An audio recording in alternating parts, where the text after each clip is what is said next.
If you haven't been to my class before, I generally start with just a minute or two of some food for thought. And food for thought is actually an interesting title for what I want to share with you today because I was listening to a talk about, it was actually about dieting and about how to lose weight.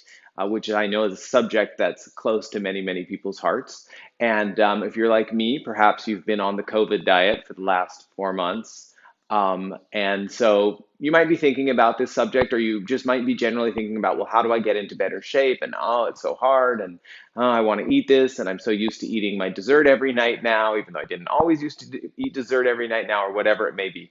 And what this talk was about was less about the food that you are eating and more about the relationship that you have with the food in the moment that you are eating it.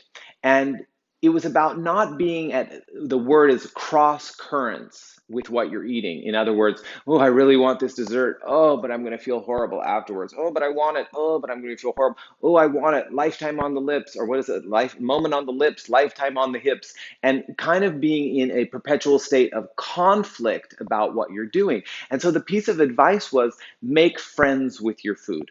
Regardless of whatever it is that you're going to eat, make friends with it, be at peace with it in that moment. And if you find that you actually cannot be at peace with it, which is, this is a consciousness portion of it. Like if you can't consciously be at peace with what you're going to eat, be happy about the fact that you're going to eat it, regardless of what the calorie intake is, then maybe avoid it. If you can't be friends with it, you probably don't want to eat it in that moment.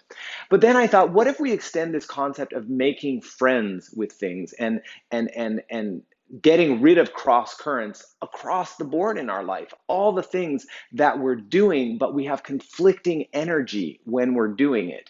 And for a lot of people, that's even their yoga practice. And so what I want to say to you today is make friends with your yoga practice. If you come to it and you think, oh, I can't do that, or I want to get into it, oh, I'm out of shape, oh, my body doesn't move that way, the whole time you're doing it, you're not going to enjoy your practice and you're not really going to come back. But if you can get to a place where you're making friends with it, okay, I'm going to do what I can do right now. I'm going to breathe when I can't do the posture. And I'm going to be at peace with myself as I'm doing this. And it doesn't really matter what the subject is in your life. If you can make friends with it as you're going into the relationship with it, you're going to have greater success, greater meaning, greater impact, greater fulfillment than if you are at cross currents with what you're trying to do. We just waste so much energy being at cross currents with ourselves.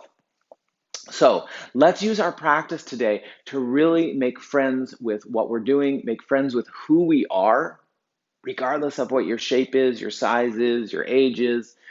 Bring your hands together at your heart. Let your thumbs press against your breastbones. Take a nice deep breath in and out. Now, if you're not familiar with yoga breathing, in and out, ideally through the nose, but you could exhale through the mouth. And it's an audible,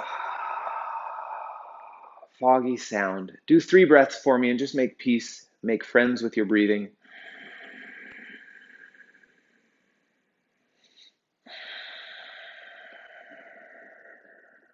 Good. To be friends with it, nothing needs to be different in this moment